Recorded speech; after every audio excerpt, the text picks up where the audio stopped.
Vamos lá, vamos começar mais um atendimento aqui, com muito carinho, para que você acompanhe, tá bom? Vamos lá.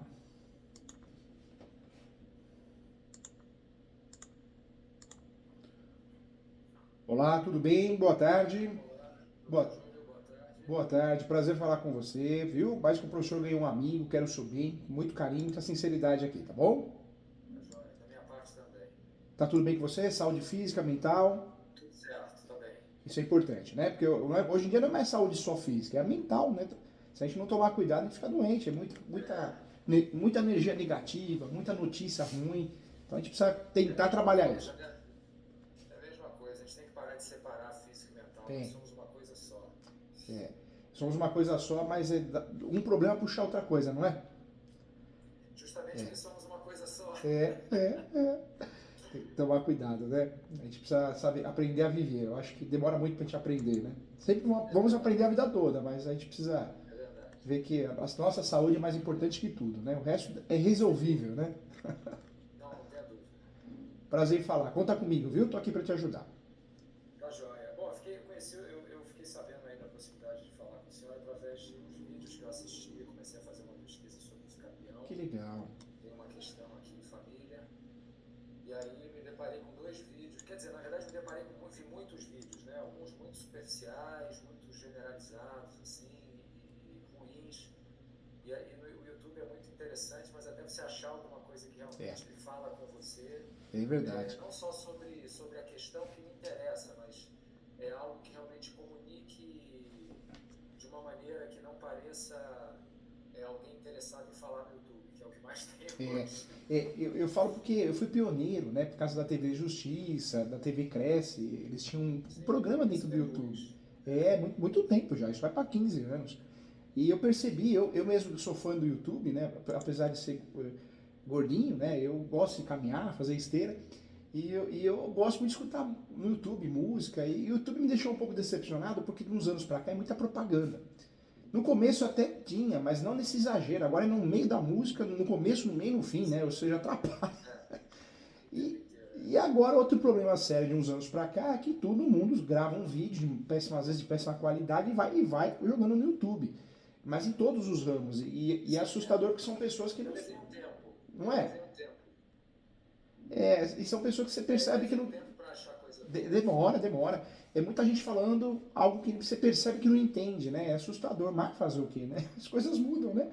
Eu acho que se criar um programa igual o YouTube, não caindo nesses erros, né? Um negócio mais limpo, sem tanta propaganda, eu acho que vai devorar o YouTube em pouco tempo, né? Tomara que venha. Também acho. Mas, bom, então aí eu encontrei os vídeos, foram dois. Um vídeo era uma espécie de uma aula de uns 35 minutos, falava especificamente sobre o uso capião. Que legal.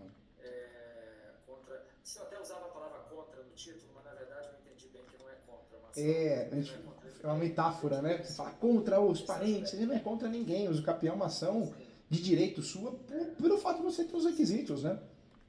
Sim, eu entendi bem isso. E um outro vídeo que falava também do uso capião, falava do uso capião em geral, e aí mencionava o uso capião contra herdeiro no meio do vídeo. Então eu assisti primeiro esse, que falava do uso capião, falava da grande quantidade de modalidades e etc. Se não me engano, era uma espécie de uma consulta com uma senhora também. Que legal. Uma consulta dela gravando o vídeo. E me fala uma coisa, hoje você tá craque então, em uso capião. Você já sabe mais de uso capião que muito advogado, que não é da área. Eu dei uma boa estudada. Hoje eu acho até que eu conseguiria falar sobre uso capião melhor do que alguns vídeos que eu vi. Tenho certeza, não tenho dúvida. Então, eu queria assim, claro que eu estou aqui para ser conduzido pela maneira como o senhor costuma conduzir esse tipo de reunião, mas eu acho que a maneira mais eficiente, de repente, seja eu contar a história. Isso, faz isso. Do aspecto jurídico, da minha necessidade jurídica. Claro, porque eu consigo te ajudar no sentido de pincelar, né, o que você realmente precisa, até para ninguém te enganar. Hoje mesmo eu atendi um senhor e uma senhora, e eles estavam querendo fazer a adjudicação compulsória.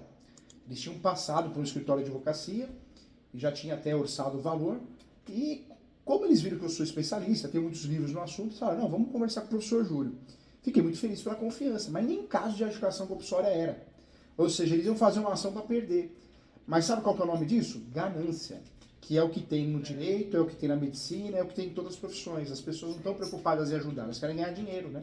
Então precisa ter respeito, mas faz parte, né? É no mundo todo. Eu tô aqui para ser bem orientado, bem informado, exatamente como esse pessoal foi, porque se eles não têm essa orientação, eles não iam nem saber que iam perder a ação. Então, ou seja, eles iam gastar acho que 15 mil reais de honorários, iam perder a ação, o imóvel valia 350, então você calcula uma sucumbência de uns 20%, 15, 20%.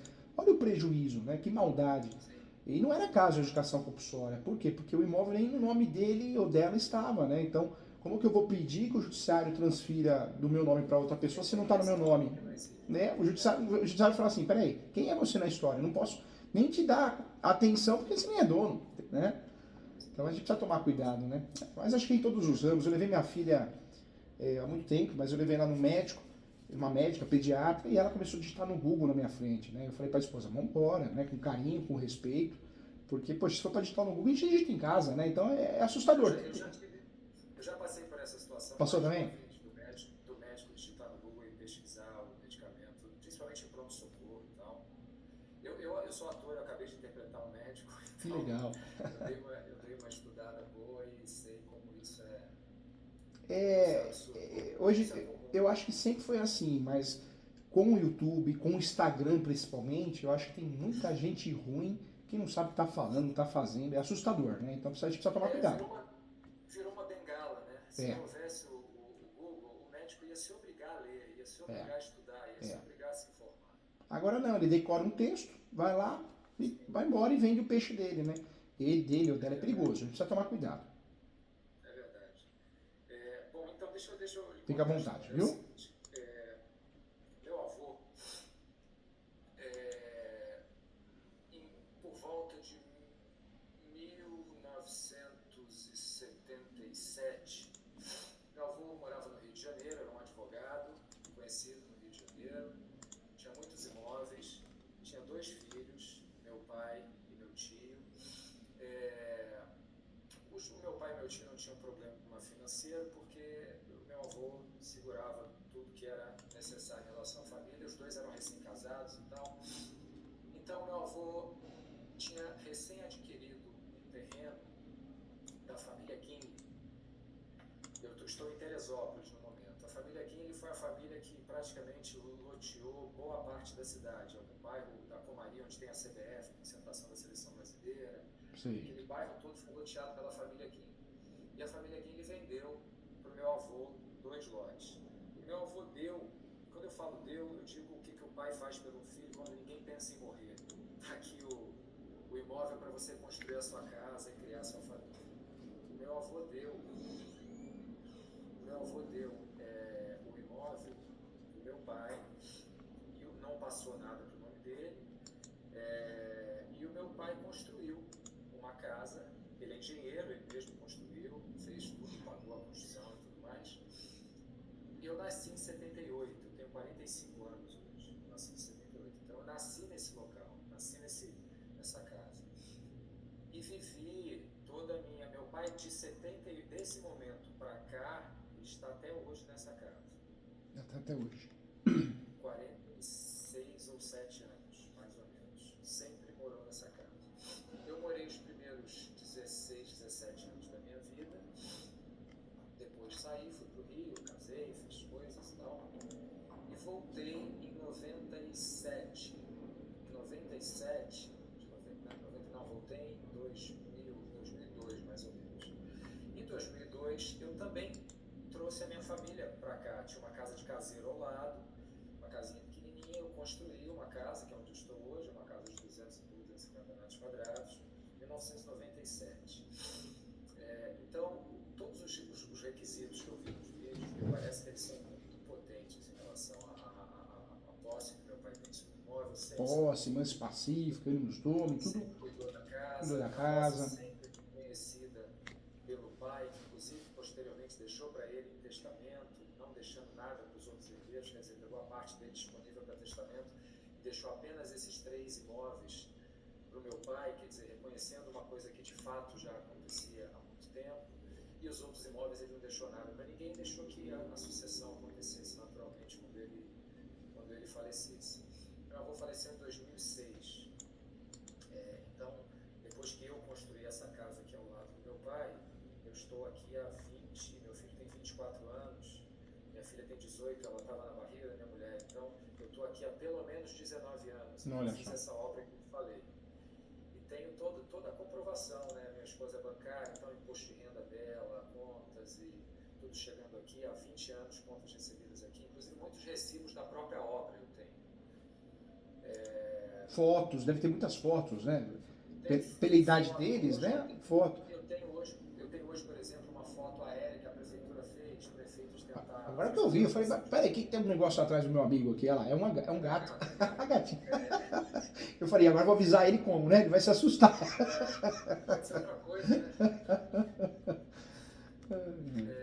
Mas então eu tenho vasto material em relação a isso. E fotos, você tem aquelas fotos bem antes e depois, né? Hoje, tal idade, mas aquelas fotos de infância, com certeza tem, né? Na época era um pouco mais complicado, não existia celular, era Eu câmera sei. fotográfica. Então era um pouco mais complicado porque a gente tirava menos foto, porque tinha que revelar a foto e tal. Eu tenho fotos, por exemplo, eu tenho os registros da prefeitura de como a casa era, que era uma casa de 49 metros quadrados. Talvez tenha uma foto ou outra da obra. E tenho hoje o que de fato é a casa, inclusive uma foto aérea da prefeitura por drone tentando me mandar uma notificação outro dia para eu comparecer lá para legalizar, né, por conta de IPTU e tudo mais. Então, o meu avô morreu em 2006 e meu pai sempre foi completamente ignorante porque não tinha nem motivo para ele pensar em uso capião, não tinha nem motivo para ele considerar a necessidade dessa conversa que a gente está tendo hoje. Tinha um porquê, né? Não tinha o porquê, porque não tinha risco, não tinha, né? Não tinha o porquê, não tinha risco, não tinha. Meu pai entrou com a ação de inventário, meu avô e da minha avó, e passou uns quase 10 anos se degladiando com a filha do irmão, que já havia falecido também, numa briga muito mais emocional do que jurídica. Uma disputa muito mais emocional do que jurídica, e nesse ínterim... Uma disputa mais por ego, imagino, né? Algo que virou isso, né? Rapaz, doutor, eu não diria nem que por ego. Eu acho que saía dessa esfera de ego, era uma coisa emocional que parecia da infância. Da infância, algo espiritual mesmo, parecia criar um provar mais que o outro, né? Coisas muito complexas. Algumas mortes no meio disso, a morte da minha avó, a morte do próprio irmão dele, pai da minha sobrinha que brigava com ele, de uma maneira meio trágica e precoce, que morreu com 42 anos. Então, é muita intransigência da parte dela, ninguém concordando com nada. Mesmo as coisas que eram... A última coisa que se olhava era se aquilo era benéfico ou não para o andamento do processo. Era a última coisa que se olhava. A primeira coisa que se olhava era se aquilo me ofende. Virou uma disputa, como eu disse, uma disputa emocional. Mas, resumindo, ficou 10 anos nessa, até que a minha sobrinha, a minha prima, que era inventariante, faleceu. Quando isso aconteceu, ficou o irmão dela, aí eu entrei na jogada e consegui juntar o meu pai com o irmão dela e convolar esse processo de inventário em arrolamento, em 2015. O processo já tinha dívidas, já tinham muitas dívidas, e nós estamos até hoje, de 2015 para cá, quer dizer, há 8 anos com um arrolamento que não se conclui. Porque existe um credor um pouco maior que parece que está usando essa dívida quase como uma poupança, não quer fazer acordo, não quer conversar sobre nada, não quer o imóvel como garantia. Não quer resolver. Não quer resolver, né? Não quer resolver. Não quer resolver. O credor é um condomínio, então não é uma coisa, o cara não é um cara, alguém que precisa de dinheiro, é um condomínio que está com as contas ok. Enfim, mas aí eu vi nesse momento uma grande necessidade de verificar uma outra alternativa, porque eu comecei, e também o trabalho do advogado, falando de uma maneira muito prática, estou fazendo uma crítica. Imagina. Um trabalho com toda a boa intenção, mas um trabalho incompetente, no sentido de não obter resultado, porque ele não consegue fazer a coisa andar, não consegue fazer a coisa terminar, não consegue resolver, e trabalha demais por isso, porque peticiona o tempo todo, tenta o tempo todo, mas muito pouca efetividade. Então eu vi a necessidade muito grande de começar a procurar alternativas. E aí eu já sabia mais ou menos o que era o uso capião, comecei a desconfiar de que a situação talvez coubesse. E eu sou suspeito de falar, porque eu, na verdade, eu dou aula todo dia, na pós-graduação, e sábado também, né? Parabéns pelo gato. Ela, né? Bonita. Mas eu sou muito crítico também. Eu pego muito no pé dos meus alunos, porque eu acho que o advogado não precisa ser arrogante, igual muitos são, e a gente precisa se especializar. Quem faz tudo não faz nada, né?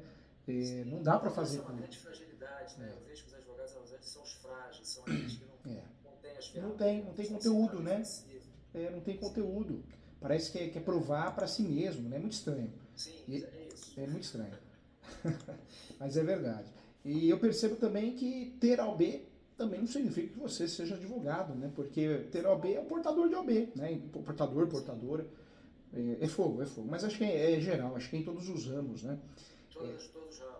Eu assumo muita coisa aqui, muita coisa mal feita, e a gente tem todo um cuidado para não ficar falando, botar fogo, porque o problema não é, claro que eu vou falar, eu vou contar, mas é o jeito que você conta. Porque se você conta de um jeito que você põe fogo, a gente não sabe a atitude da pessoa, ela vai lá dar um tiro no advogado, na advogada. Então, precisa tomar cuidado, né? A gente precisa fazer o bem, né? É aquela história, você está num restaurante, uma mulher deu em cima do cara, mas deu em cima de mim ou deu em cima dela, dependendo da situação, cria uma muvuca desnecessária. Talvez fale depois, né? Então a gente precisa saber se portar. Com muito carinho. Dizendo aqui é para te dar a história completa, né? Pela credibilidade da história, não faltar nada. Eu também não quero economizar nada. Essas questões também, esses comentários sobre os advogados, eu acho importante dizer como forma de contar a história de uma maneira completa. E outro ponto também que nós estamos vivendo agora, quando é caso de uso capião, se não, pelo caminho não erra, né, faz uma indicação compulsória e não era para fazer, uma indicação diária, um problema que nós temos de forma que é muito sério no Brasil hoje, eu vejo muitos advogados que vieram de outras áreas, às vezes da trabalhista, por causa da reforma, não sabe o que está fazendo. Então, qual que é a opção de pagar as contas? Faz uso capião, mas não faz judicial, sabendo o que está fazendo, fundamentando. Joga na mão do cartório, tenta de todo jeito levar para o cartório. Só que 99% dos casos não são casos de cartório, são casos de uso capião judicial. Porque você vai ter que instruir, tem a ver com herança, termos polêmicos, então é um uso capião que precisa de uma decisão judicial para você ter um respaldo maior. É outra coisa que está acontecendo muito, viu? É a modinha do uso capião no cartório. O cartório tem medo também, né? Os cartórios, principalmente o RGI, tem medo também, né? Parece que é muito cuidadoso em relação a aceitar o uso capião feito nos Verdade, verdade. Mas tem um detalhe também, eles não vão fazer um uso capião que não seja totalmente seguro para eles, né? Porque quem assume a responsabilidade é eles, né? A partir do momento que você faz um uso capião judicial, é uma decisão judicial. O seu cartório eu vou cumprir, é diferente, né? Exato, Não, faz todo sentido. Mas aí eu me deparei com essa necessidade, vi os vídeos, me parece que as coisas realmente se encaixam. E aí eu queria começar com uma pergunta que é justamente em função dessa coisa de um inventário que já está em andamento. O meu pai era ignorante em relação ao direito dele, né, como uso capião. Imagino que se ele não fosse ignorante, se ele tivesse todas as informações que a gente está colhendo hoje, ele faria duas coisas separadas. Faria uso capião desses imóveis e faria o inventário dos outros imóveis separados. Porque isso aqui realmente é uma situação especial. Tanto que meu avô fez um testamento deixando apenas esses imóveis para o meu pai, não mencionando nenhum outro imóvel e não deixando nada para o outro herdeiro. Então foi a ideia do meu avô de tentar oficializar e respaldar essa coisa que de fato já existia naquele período há 30 anos, mais ou menos.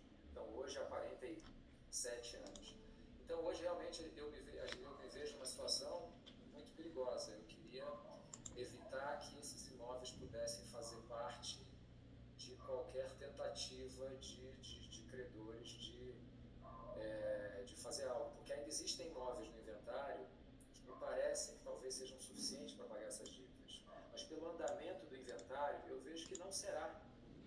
Porque a dívida aumenta, né, a cada momento e os imóveis, os condomínios não são pagos, porque não há recurso para isso, os imóveis estão muito deteriorados, alguns, não tem como alugar, também não tem como investir e fazer. Então, a impressão que eu tenho é que é uma coisa que eu preciso abandonar, que eu preciso deixar de lado, eu não consigo tirar mais nada dali. Eu não consigo obter mais nada ficará para ninguém. Então eu quero tentar resguardar esses imóveis, que são o único. Meu pai não tem mais nada em nome dele, é o único imóvel, meu também, onde eu moro, a mesma coisa. Então eu queria saber o que o senhor tem para me dizer a partir desse panorama aí que eu... Um ponto também que eu queria te falar, acho que é um ponto importante, no seu caso, não é caso de cartório, então não é mesmo. Não é caso também de fazer REURB, a regularização via uso capião, via REURB, que é na prefeitura administrativa. Eu vi no vídeo. O seu caso é judicial. Por que judicial? Porque você vai usar esse uso capião vai ter duas funções esse uso capião. Primeiro, regularizar, fazer com que você e a esposa, né, se tornem donos, proprietários. Você pode incluir ela no polo ou não, fica a critério de vocês. Deixa eu só fazer um parênteses, para o senhor entender bem. São dois imóveis. São dois imóveis. São duas matrículas sempre distintas. E endereços diferentes, né? Meu pai sempre teve na posse desses dois imóveis, inclusive sem muro. Era um terreno só, Entendi. Não teve muro divisório, mas eram duas matrículas distintas. A casa dele fica numa matrícula e a casinha de caseiro que eu mencionei, que é onde eu construí em cima, fica numa outra matrícula. Entendi. O uso capião, ele serve, nós conseguimos através do uso capião fazer a unificação de duas áreas, né? Então, duas matrículas podem virar uma só no uso capião. De fato já é há 47 anos. Ótimo, então o uso capião serve para isso, a gente consegue unificar as matrículas. E o inverso a gente consegue fazer, né? Podemos pegar uma matrícula e dividir ela em várias, 5, 6, 4, 2. Então o uso capião serve tanto para individualizar uma área dentro de uma matrícula, uma área maior, como unificar essa matrícula também. Essa é a função também do uso capião, né? No seu caso, além de resolver essa questão registral, porque vai transformar duas matrículas numa só, outro ponto também que você vai usar a súmula 237 do Supremo. Você vai usar o uso capião em matéria de defesa, caso venha alguma coisa, não que vai acontecer, mas você consegue se proteger com o uso capião em andamento, entendeu? Eu acho até natural que venha algum questionamento. Por exemplo, o outro herdeiro, ele não questionou o testamento, quando o testamento foi aberto.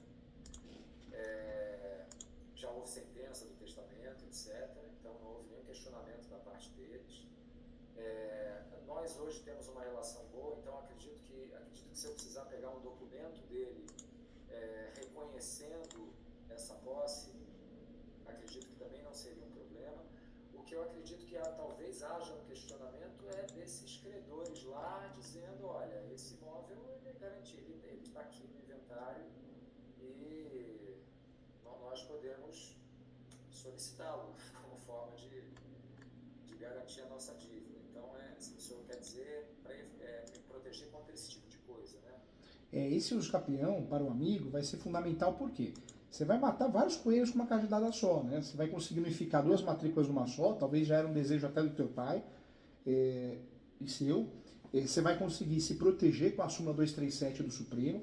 Então, se alguém questionar, se alguém ingressar com a ação de arbitramento de aluguel para tentar fazer você pagar aluguel proporcional ou integral, ou uma extinção de condomínio que o imóvel vai a leilão, diante disso você consegue se defender muito bem. E a terceira possibilidade é a regularização, o imóvel no teu nome, né? Você sabe que tem muitos boatos absurdos sobre o uso capião. Inquilino não pode fazer uso capião. Depende. Enquanto eu fui inquilino, não. Mas vamos dizer que o contrato chegou ao final e eu continuo no imóvel. Posso fazer uso capião de herdeiro. Os requisitos todos, né? Pode fazer. Se eu for herdeiro, também tem uma posse exclusiva, a gestão exclusiva do imóvel. Outra coisa também, o uso capião é só até 250 metros quadrados. Não é verdade. Tem 36 espécies. Algumas eu posso usufruir que o imóvel seja gigantesco, né? Então, tem muito boato errado, muita informação equivocada. Seu caso, dá para fazer uso capião? Sim. A sua chance de ganhar é altíssima. Eu não vejo uma possibilidade de você perder. Não existe causa-ganha, né? Assim como o médico tem que explicar que não tem cirurgia garantida, né? Toda cirurgia tem um risco, mas no seu caso a chance de ganhar é muito boa, né? Então, só se for uma fatalidade jurídica. O que você tem que fazer? Provar a posse. Com recibos, notas fiscais, comprovantes de endereço, de todos os gêneros, às vezes de conta, de cartão de crédito, banco, outras, né? Cadastro, você tem um conselho lá, tem o conselho que você paga, né, mensalmente, então tem o seu cadastro da sua casa, benfeitorias, manutenções. Eu tenho contratos, notas contratuais de trabalhos meus como ator, como emissora, o endereço daqui. Olha que legal. Quer dizer, eu tenho na verdade, fora o meu pai, mas eu tenho 19 anos, quase 20 anos de coisas e comprovações de uma vida normal de qualquer pessoa, né? Conta de tudo quanto é tipo. Né? Olha que legal, isso é maravilhoso. Imposto de renda, maravilhoso. Minha mulher ficou um tempo de licença do trabalho, então toda aquela questão de INSS, laudos e etc, tudo com endereço pessoas. Ótimo, isso é muito bom Esses mesmo. órgãos oficiais, né? Receita Federal, Imposto de Renda e coisas assim. O que você tem que fazer nesse momento é, como você tem esse tempo maravilhoso de posse, você tem a vantagem de usufruir de praticamente de todas as espécies de usucapião. Qual que é a melhor no seu caso, né? A espécie que de fato vai te ajudar mais, a chance de sucesso vai ser ainda maior. É o usucapião extraordinário, do 1238 do Código Civil. Artigo 1238 do Código Civil. A tese que você vai usar é a súmula 237 para se proteger, o vício registral para unificar essas duas matrículas, e detalhe, né, você vai usar também o enunciado 492 da Quinta Jornada de Direito Civil para poder também alegar que você não é obrigado a fazer inventário de posse, não existe essa necessidade. Você pode fazer uso capião direto, você vai gastar menos e vai resolver o problema. Então, um uso capião tem que ser bem feito, bem fundamentado, você tem tudo para ganhar. Um detalhe importante, o uso capião, ele diz consórcio necessário. Quando a gente tem a esposa, o marido, ou eu incluo ela ou ele no polo, ou eu peço para ela assinar uma declaração dizendo que ela não tem interesse na ação, ela ou ele, e aí a gente consegue fazer o uso capião sem ela ou ele no polo da ação, entendeu? Mas esse é o critério de vocês, né? Certo. E, bom, e aí uma das minhas maiores dúvidas é essa questão do inventário. Então, o fato do meu próprio pai, que seria o autor principal da ação, ter entrado no inventário, inclusive ele é um inventariante nesse momento, isso não é nenhum tipo como é que se diz? Impedimento. Renúncia. Não é nem impedimento, não é não. Na verdade, você pode fazer sim, deve fazer.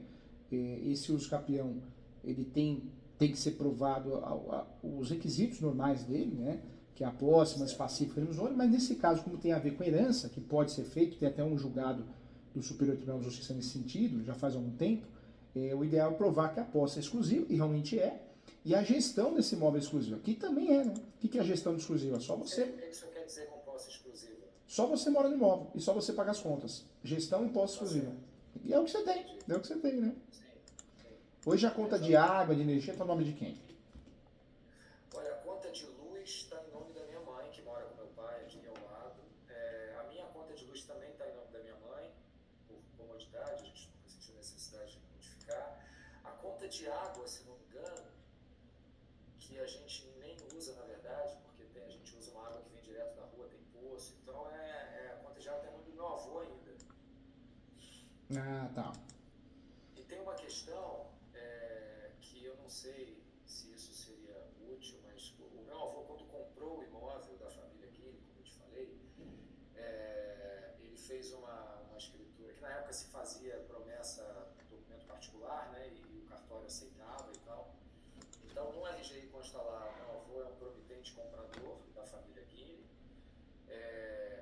A família Guilherme, durante um tempo, depois que o Dr. Guilherme morreu, tinha uma espécie de um escritório no Rio que assinava todas as escrituras. Ninguém precisava nem mostrar a recibo, como se ele estivesse reconhecendo que vendeu o bairro todo. Então tinha alguém só para ser procurado quando as pessoas queriam fazer as definitivas. Isso nem existe mais, na verdade. Não tem mais essa possibilidade. Então no RGI continua lá o meu avô como promitente comprador. E todos os documentos relacionados à conclusão desse contrato e o próprio contrato estão em minha posse. Entendi. Então, assim, juridicamente, a situação do imóvel é essa. O meu avô prometeu comprar do Dr. Guilherme e não há nenhuma comprovação de que ele concluiu a venda, de que ele terminou de pagar. Se isso for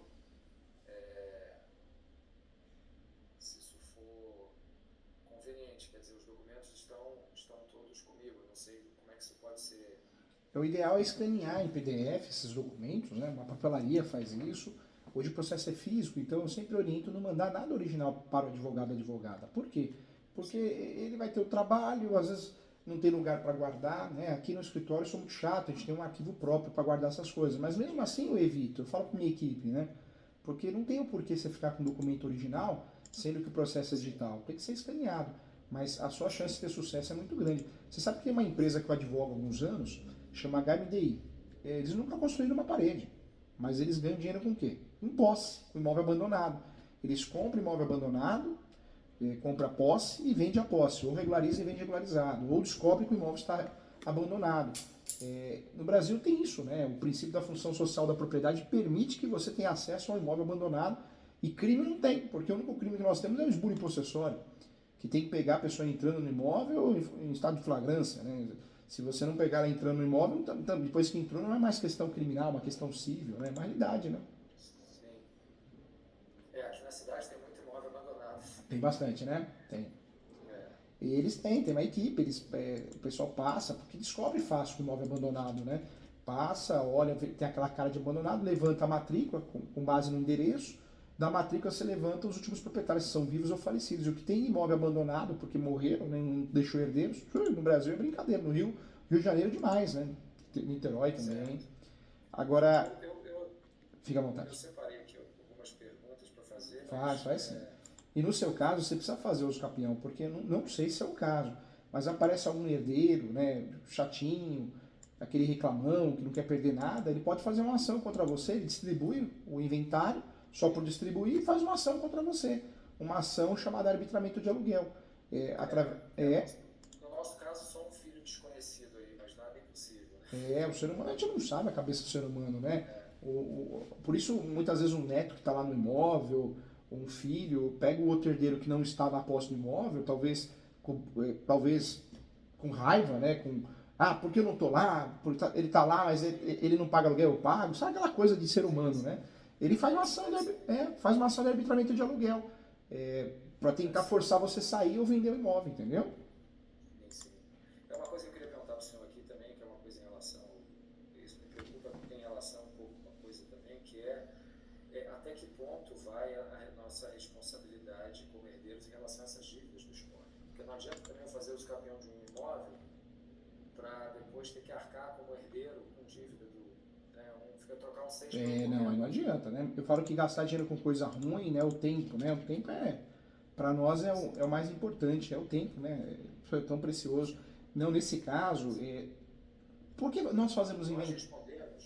Nós como herdeiros respondemos pelas dívidas. Nós fazemos inventário para quê? Para pagar as dívidas do falecido, da falecida, e o que sobrar, se sobrar, vai ser partilhado, né? Então, eu faço inventário judicial ou extrajudicial, pago as dívidas do falecido, da falecida, o que sobrar, se sobrar, vai ser partilhado, dividido entre os herdeiros.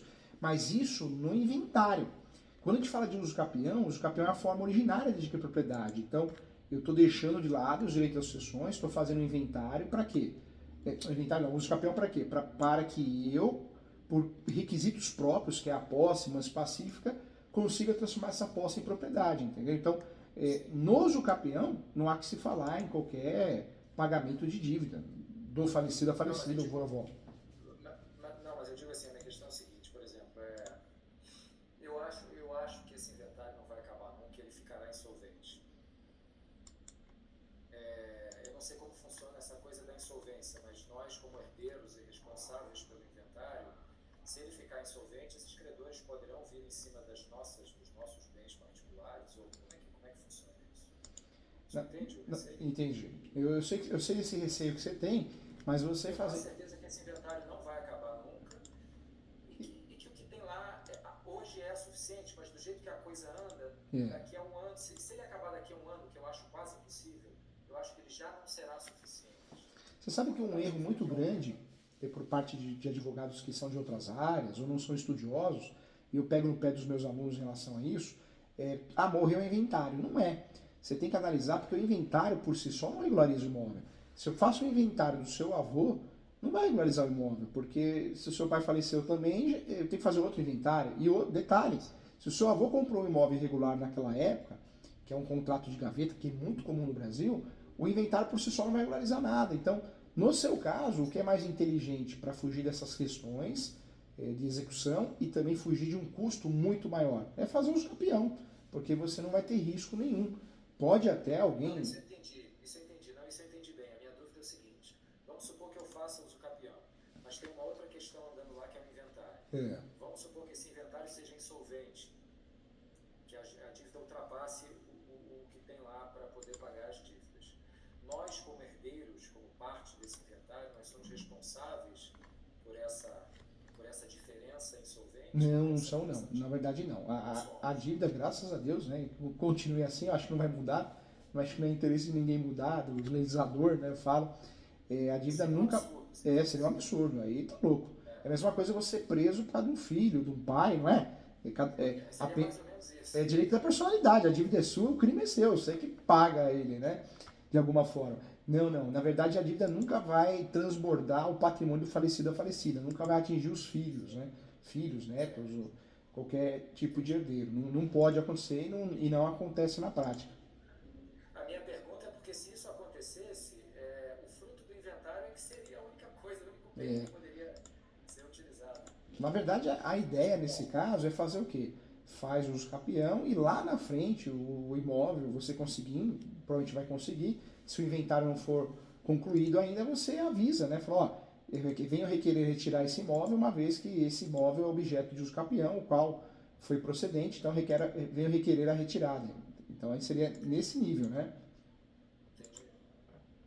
Perfeito. Mas tem que fazer. O uso capião para você, nesse caso, ele é totalmente importante porque você vai usar como matéria de defesa, você vai regularizar o imóvel e vai conseguir, além de tudo isso, né, que é outro detalhe importante, você vai conseguir também ter a propriedade no seu nome. Então tem que fazer. E o custo é baixo.